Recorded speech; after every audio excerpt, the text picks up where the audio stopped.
Кыргыз радиосунда ишемби күндөрү саат 10дон 10:30га чейин наристелерди тарбиялап өнүктүрүүгө арналган радио мектепти угууга чакырабыз. Программада адистердин кеңештери сунушталат.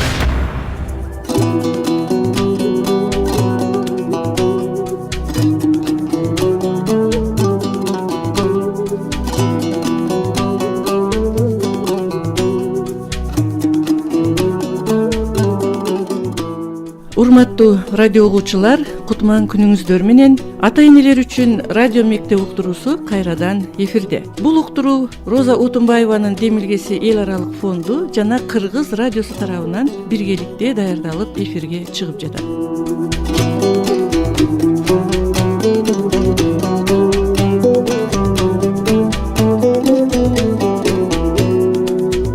Бүгүнкү биздин талкуулай турган темабыз ымыркай бөбөктүн туура тамактандыруусу тууралуу болмокчу. Албетте, наристенин туура тамактануусу анын чоңоюусунун жана өнүгүүсүнүн эң башкы жана маанилүү көрсөткүчү болуп саналат. Бүгүнкү күндө ымыркайдын туура жана толук кандуу тамактануусуна байланышкан бир топ көйгөйлүү жагдайлар тилекке каршы биздин коомдо дагы эле бар. Кыргыз Республикасында өткөрүлгөн, ЮНИСЕФ тарабынан өткөрүлгөн медико-демографиялык изилдөөдө 5 жашка чейинки ар бир 5-чи бала өсүү жагынан артта калган. Анткени алардын бою өспөй калган. Мындай өспөй калуунун эң негизги себептеринин бири алардын тамактануусундагы өксүктөр болгон. Эгер наристе ымыркай курагында эне сүтүнө тойбой калса, жытактап айтканда толук кандуу туура тамактанбай калса, бул анын андан кийинки ден соолугуна, бой келбетине, өсүп өнүгүүсүнө кедергисин тийгизерин окумуштуулар аныктап чыгышкан.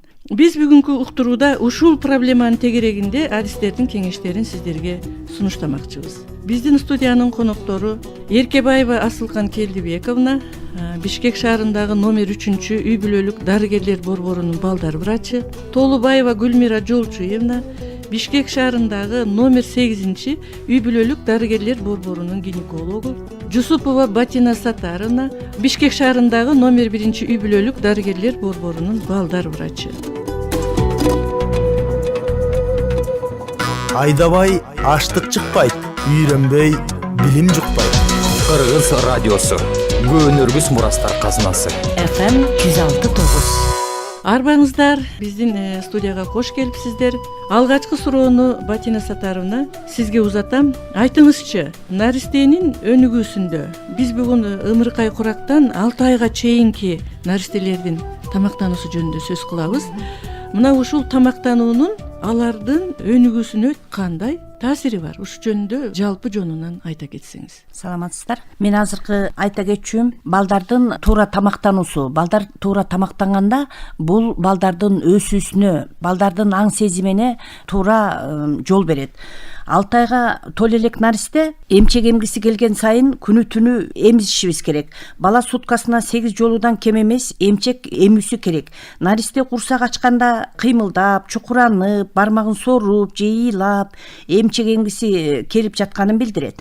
Бирок бала ыйлагыча күтүп отурбайбыз. Суу жана башка суусундуктарды, чай, шире, ботко, жасалма, сүт кошумчаларды, уйдун сүтүн жана башка тамак аштардын түрлөрүн бергенге болбойт 6 айга чейинки балдарга. Биз жалаң гана эмчек сүтү менен каалаган сайын күнү түнү 8 жолунан кем эмес эмизишибиз керек. Эмизүү менен эле токтолбостон биз ошол наристе менен эмчек ээп жатканда наристеге төрөлгөн күндөн тартып көргөнгө, укканга, сезгенге жана кыймылдаганга шарт түзөбүз.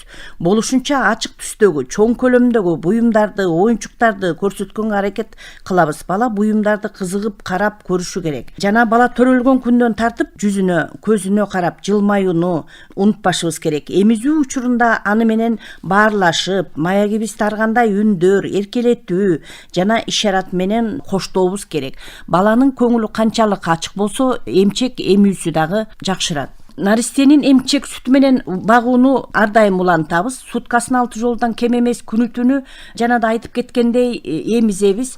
кошумча тамак катары күрүчтөн, карадан гречка же сулуудан жасалган коюу ботко кесме же бир чай кашык өсүмдүк майы же каймак кошулган картошка пюре, мөмө жемиштер, жашылчалар жана жакшы тазаланган жана майдаланган жаңгак сууга бышырылган кара кесек эт, боор, балык, жумуртка жана буурчак азыктарын колдонуу керек. Балага буурчак азыктарын жакшылап бышырып, жана алардын кабыгын арчып берүү зарыл. Батина Сатарына, эгер бала эмчек сүтү менен гана тамактанса, 6 айга чейин ага кошумча тамак берилиш керекпи? Жок, берилбеш керек. 6 айдан баштап берип баштайбыз. 6 айга чейин сиз айтып аткан тамактар демек эмчек сүтүнө тойбой калган балдарга берилиш керек. 6 айга чейин. 6 айга чейин. Жакшы. 6 айга чейин эмчек сүтүнө тойбосо, 4 айдан баштап акырындап жашылча сокторду, жашылча ботколорду акырындап баштайбыз. Мына биздин Кыргызстанда гүл азык деген ушундай бир тамак чыгарышкан балдарга. Кайсы курактан бериле баштайт балдарга? Гүл азык мамлекетибиз ошол балдардын тамак ашышка жетишсиздик, витамини жетишпегендигине байланыштуу гүл азык кошумча гуманитардык жардам катары балдарга берилип жатат. Бул негизи 6 айдан баштап берилип баштайт. 6 айдан баштап кошумча тамактарга кошулуп, жана коюу ботколорго кошулуп берилет. Рахмат сизге. Окумуштуулардын айтуусуна караганда, наристе үчүн, жаңы төрөлгөн наристе үчүн 1 жашка чейинки айрыкча балдар үчүн эне сүтүнөн өткөн азык жок экен. Эне сүтүнүн курамы абдан уникалдуу, аны башка эч бир тамак алмаштыра албайт. Анын уникалдуулугун дагы изилдеп чыгышкан. Асылкан Келдибековна, ушу эне сүтүнүн курамына, эне сүтүнүн өтө ушундай бала үчүн жагымдуулугу эмнеде экенине кеңирээк токтолуп кетсеңиз. Саламатсыздарбы, рахмат. Эне сүтүнүн курамында белоктор, майлар, углеводдор, витаминдер, витамин А, Д, Е, К жана минералдык заттардан темир, цинк, кальций, фосфор, йод жана көптөгөн өтө керектүү биологиялык активдүү заттар бар эне сүтүнүн курамында. Бул биологиялык активдүү заттарга лизоцим, лимфоциттер, макрофагтар кирет. Булардын баланын өсүүсү үчүн аябай мааниси зор. Эне сүтүндө белоктордун, майлардын жана углеводдордун катнашы өтө оптималдуу. Ушуга байланыштуу эне сүтү толугу менен сиңирет. Эне сүтү стерилдүү болуп эсептелинет. Эне сүтүнүн жылытуунун кереги жок. Уйдун сүтүнө салыштырганда. Эгер бала уйдун сүтүн ичип атса, аны атайын кайнатуу керек. Мындайча айтканда, обработкадан өткөрүү керек. А эне сүтүнө обработканын зарылчылыгы жок. Бул белокторго токтоп өтсөк, эне сүтүндө белоктор бар деп айтып өттүм. Белокторго токтосок, белоктордун саны эне сүтүндө 9 граммдан 13 граммга чейин 1 литрде. Уйдун сүтүндөгү белоктор мындан 3 эсеге аз. Бирок баланын оптималдуу өсүшүнө аз болгонуна карабастан баланын оптималдуу өсүшүнө жетиштүү жана жетил элек бөйрөктөрүнө оордук бербейт эне сүтүндөгү белоктор. Уйдун сүтүндө казеин белогу көп болот. Аны сиңирүү бала үчүн өтө оор, бөйрөктөрүнө оордук алып келет. Эне сүтүндө сывороткалык белоктор көп болот. Бул лактоглобулин, лактоальбумин, иммуноглобулин. Бул сывороткалык белоктордо ар кайсы ооруларга каршы антителолор болот. Башкача айтканда, баланы ар кандай жугуштуу оорулардан сактайт эне сүтү. Эне сүтүнүн белокторунда ошондой эле алмаштыргыс аминокислоталар болот. Незаменимый аминокислоты деп коебуз. Бул таурин, тирозин, цистеин бар. Булардын жетишсиздиги нерв системасынын көз ооруларына жана бойдун өспөй калышына алып келет. Ошондой эле майлар. Эне сүтүндөгү майлар 4 жана 4,5 грамм 100 мл сүттө болот. Уйдун сүтүндө деле ушул эле санда майлар, бирок сапаты боюнча өтө чоң айырмасы бар. Эне сүтүнүн майлары жеңил жана толук сиңирет, энергиянын негизги булагы болуп эсептелет. Баланын мээсинин өсүшү үчүн өтө керектүү май кислоталары бар майларда. Омега-3, омега-6, линолевая кислоталары бар, май кислоталары. Углеводдорго токтосок, углеводдор эне сүтүндө 7,5 грамм, 100 мл 7,5 грамм болот. Ал эми уйдун сүтүндө 4,5 грамм гана. Негизги углевод болуп эне сүтүндө бета-лактоза эсептелинет. Бета-лактоза 90% чейин болот. Уйдун сүтүндө альфа-лактоза деп коебуз, альфа-лактоза болот. Бета-лактоза баланын ичеги карынында патогендүү микробдордун өсүшүнө тоскоол берет. Альфа-лактоза тескерисинче ич өткөк ооруларын, ар кандай жугуштуу оорулардын, бактериялардын өсүшүнө шарт түзөт. Зат алмашуу процессинде лактоза глюкозага айланат, а глюкоза болсо энергиянын булагы, алмаштыргыс отун болуп эсептелинет баланын организми үчүн. Айрыкча баш мээге керектүү глюкоза. Демек эне сүтүндө баланы ар тараптан өнүктүрүүгө арналган бардык керектүү микроэлементтер бар экен. Бизде бүгүнкү күндө бардык эле тилекке каршы энелер өздөрү төрөгөн балдарын тойгозуп эмизе албай калып атышат. Эми ошондой учурда балдарды биз кантип мындай толук кандуу тамактандыра алабыз? Эгер эне сүтүнө бала тойбой калса же таптакыр эмбей калса? Төрөттөн кийин баланы азыркы учурда биз эненин курсагына жаткырабыз. Бала жарым саат, 1 сааттын ичинде өзү эмгенге аракет кылат. Эгер төрөттөн кийин контакт кошо деп коет, ичине жаткырып, анан тыгыз байланышта болуп баштаса, сүт жакшы чыгып баштайт. Анан эгер баланы туура эмизсе, сүттүн жетпей калышы бул өтө сейрек учурайт.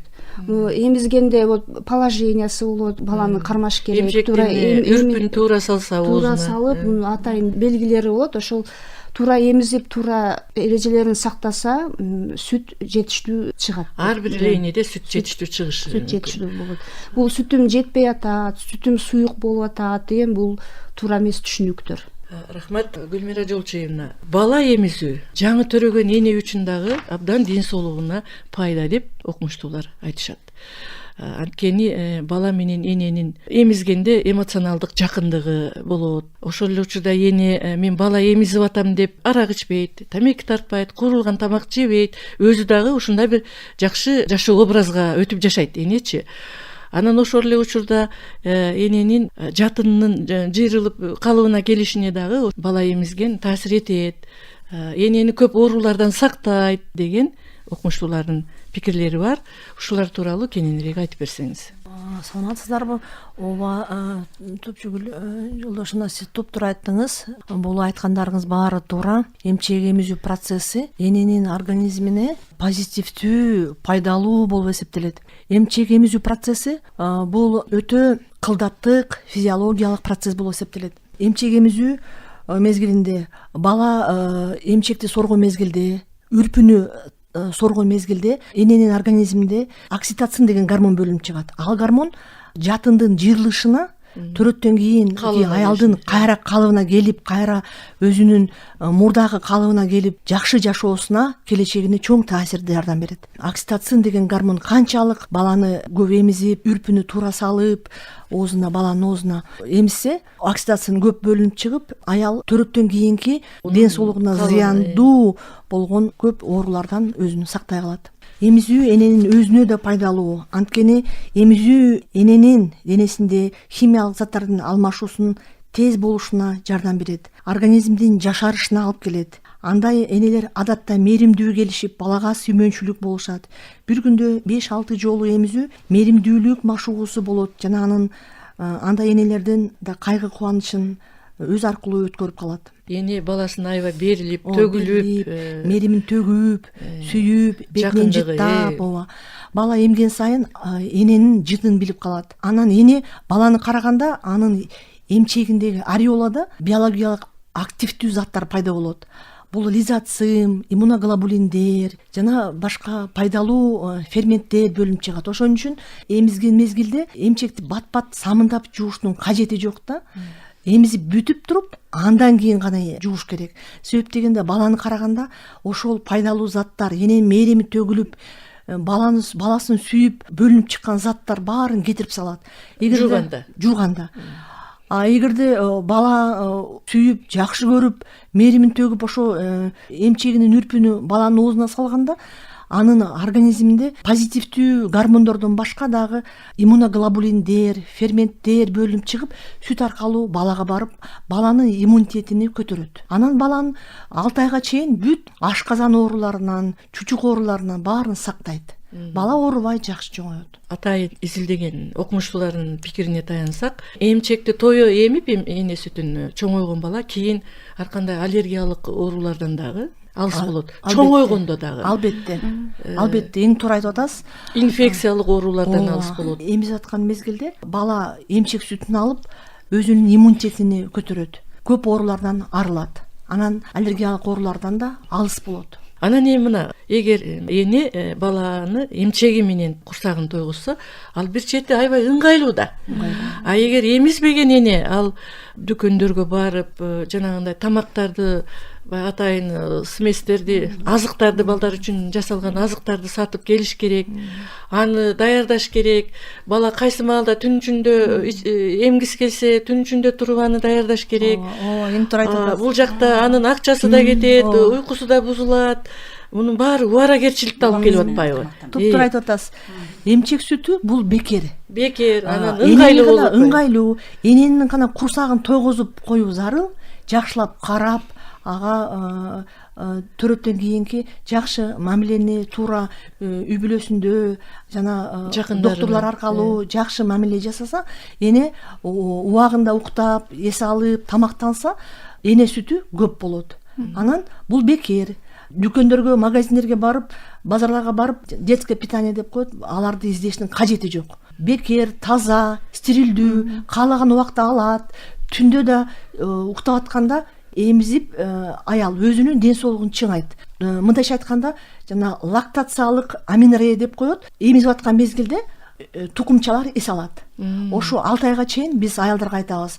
Ошо лактациялык аменорея жолун колдонгула деп. Түндө эмизгенде тукумчада яйцеклетка, жыныс клеткасы пайда болбойт дагы, аялдын боюна болбоюш жолу болот да. Демек бул аял үчүн абдан пайдалуу жана маанилүү. Эми мына сиз көп жылдан бери ушул номер 8-үй бүлөлүк дарыгерлер борборунда ушу гинекология бөлүмүн жетектеп иштеп келатасыз, Гүлмира Жолчуевна.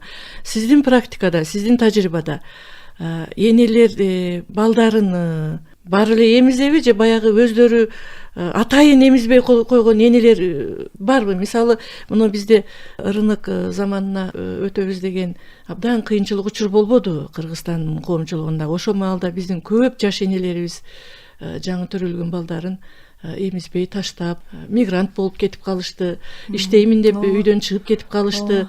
Азыр баары эле төрөгөндөн кийин иштегиси келип атат. Мына ушундай шартта баласын баары эле эмизем дейби биздин энелер? Биздин үй бүлөлүк борбордо ар бир врач ушул идеяны пропагандалайт, эмчек эмизүү процессин. Ар бир аялга эмчек эмизүүнүн пропагандалап, кошумча тамакты киргизбөө аракетинде иш жүргүзөт. Биздин администрация, биздин врачтарыбыз, педиатр врачтарыбыз дал ушул багытта иш жүргүзүшөт. Ар бир аялдын аң сезимин көтөрөбүз. Биз боюнда бар аялдардын баарын аң сезимин көтөрүп, түшүндүрүү жолун, профилактика, сан просветтик лекцияларды окуп, аларга эмизүү процессинин көп пайдалуулугун пропаганда кылабыз. Биздин педиатр врачтарыбыз бизден кийин бизге кошумча болуп, бизге да жардам берет ушул багытта. Демек, баланын эмчек сүтү менен эмип чоңоюусу ал өзүнүн энесинин дагы ден соолугуна кам көргөндүк болот экен. Ошол эле учурда ошол үй бүлөнүн тынчтыгы, бакубаттуулугу үчүн дагы кайсы бир деңгээлде таасирин тийгизет. Рахмат сизге. Эми мен сиздерге, балдар врачтары отурасыздар.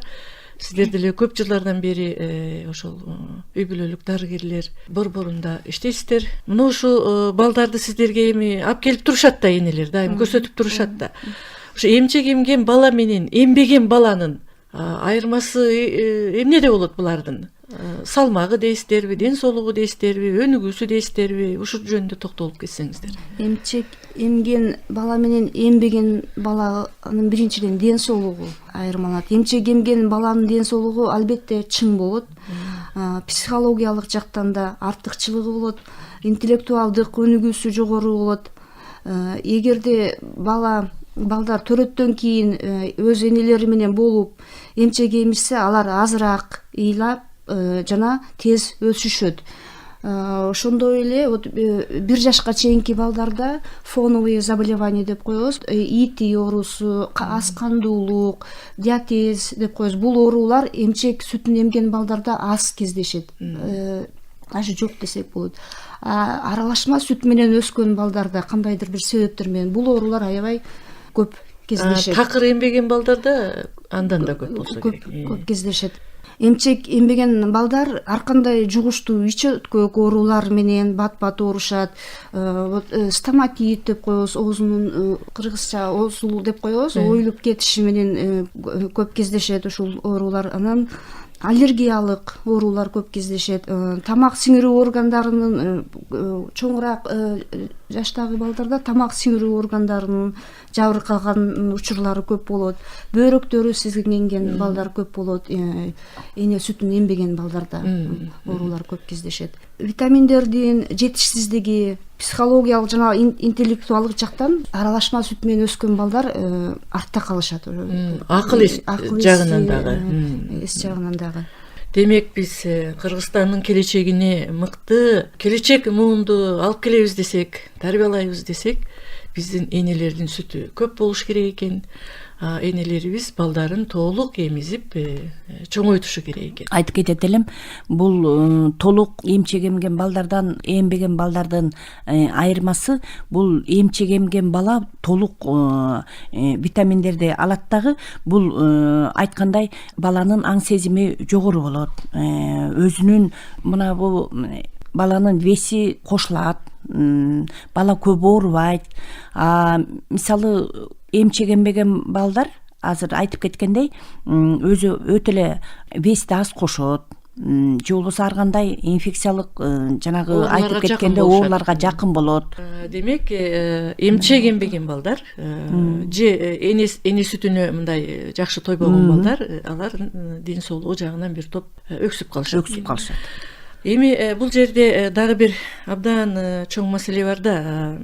Биз ошол энелердин сүтүн ушундай бир эненин сүтү жакшы чыгыш үчүн, эне ошо үйдө отуруп, ошо баласы 1 жаш 2 жаш болгонго чейин баласын толук эмизип, жакшы караш үчүн бүгүн биздин коомдогу социалдык абал канчалык? Биздин энелердин баарында эле ушундай мүмкүнчүлүк барбы?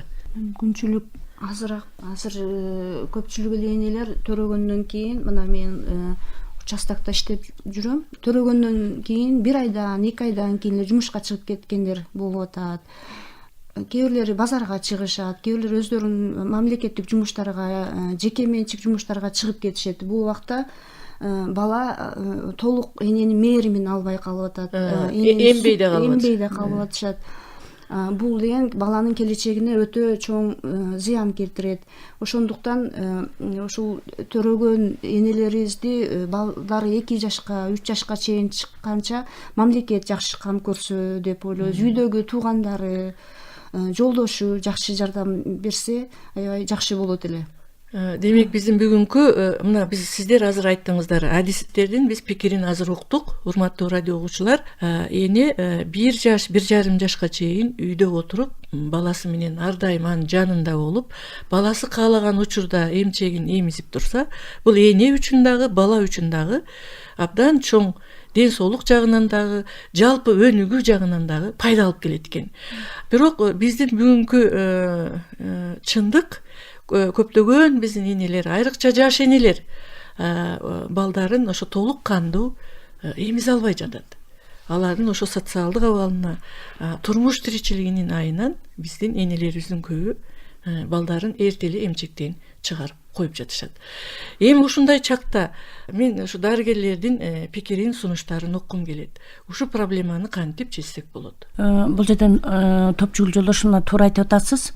Бул жерден бул мамлекетибиздин өтө эн аталар акча каражат жагынан кыйналып атышат. Өзгөчө жаңы төрөлгөндө майда чүйдө кийим кечектерин алып бергенге, тамак аштарын энеси төрөп үйгө келгенден кийин дагы өзү толук кандуу тамак аш ичип эс алуусуна баардык жактан эле кайра материалдык жактан эле баары кыйналуу башталат. Ошо аргасыз жумушка чыкканга туура келет. Жана да айтылып кеткендей болуп, бул жерден жумушка чыгып кеткенде бирөөлөргө тыштайт, же убактысы менен бала тамактанбайт. Ошол себептен биздин мамлекетибиз дагы мисалы жогорку кеңеште айтылып кетти, жанагы кошумча 50 000 сом жаңы төрөлгөн балдарга кошумча жөлөк пул берилиши керек деп. Эгерде ошону толук кандуулук мындай кошумча кылып берилсе бизге сонун эле болмок. Жаңы биздин төрөлгөн энелер балдарга, жок дегенде, энелерге 6 жок айга дегенде чейин, баласын эмизип үйдө баласын эмизип, өзү ошончолук витаминдүү тамактарды жеп, толук эс алып, баласын эмизип, өз учуру менен тамактандырса болот эле. Рахмат. Үйдө эми бир канча бала да ошо чоң балдарына багыш үчүн төрөгөндөн кийин чыгып кетүүгө аргасыз болуп атышат. Ошо жөлөк пул берилсе аябай жакшы болот эле. Мисалы айыл жерлеринде берилет, а могу шаарда жакшы жөлөк пул төлөнбөйт балдарга. Демек биздин көп энелер жөлөк пулду деле өз убагында ала албай калышат. Баягы Калышат. каттоосу жогунан, ички миграцияга байланыштуу Бишкекке келип калып, көбү ала албай калышат. Гүлмира Жолчуевна, сиздин пикириңиз? Биз жактан мамлекеттен колдоо болсо жакшы болот эле да. Мамлекет жактан ошо материал жактан жардам берип, биздин көбүнчө элибиз батирлерде жашаган үчүн алар өзлөрүнө керектүү продуктларды, тамак аш ала алышпайт да. Ошон үчүн алар бат эле эмчектен чыгарып жумушка чыккысы келишет. Үйдө коркпой, көңүл тоок отуруш үчүн мамлекет жардам берүүсү зарыл деп ойлойм да. Көп эле үй бүлөлөр ошо энени толук камсыз кыла Албайт. жаңы төрөгөн учурда. Демек биздин энелер баласы толук кандуу, жакшы тамактанып, эне мээримине бөлөнүп чоңоюусу үчүн мамлекет тарабынан жок дегенде 6 айга чейинки учурда жок дегенде, болбосо 1 жылга чейин өкмөт тарабынан, биздин мамлекетибиз тарабынан колдоого муктаж. Рахмат. Урматтуу радио угуучулар, биз бүгүн сиздер менен балдардын наристе курактагы тамактануусунун мааниси тууралуу маселени талкууга алдык. Бүгүнкү талкуунун коноктору Бишкек шаарындагы номер 3 үй бүлөлүк дарыгерлер борборунун балдар врачы Эркебаева Асылкан Келдибековна, Бишкек шаарындагы номер 8 үй бүлөлүк дарыгерлер медицина борборунун гинекология бөлүмүнүн башчысы Толубаева Гүлмира Жолчуевна, Бишкек шаарындагы номер 1 үй бүлөлүк дарыгерлер медицина борборунун балдар врачы Жусупова Батина Сатарына болушту. Сиздерге ыраазычылык билдиребиз. Рахмат. Ата аскалы зоо, эне боорундагы булак, бала экөөнү жанган шам чырак.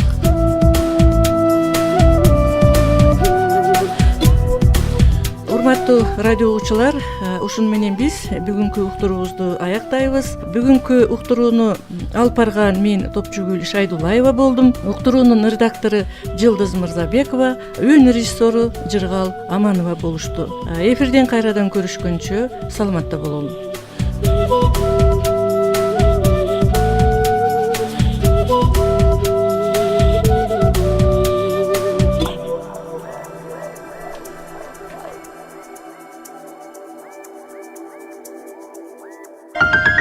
Кыргыз радиосунда ишемби күндөрү саат 10-дон 10:30га чейин наристелерди тарбиялап өнүктүрүүгө арналган радио мектепти угууга чакырабыз. Программада адистердин кеңештери сунушталат.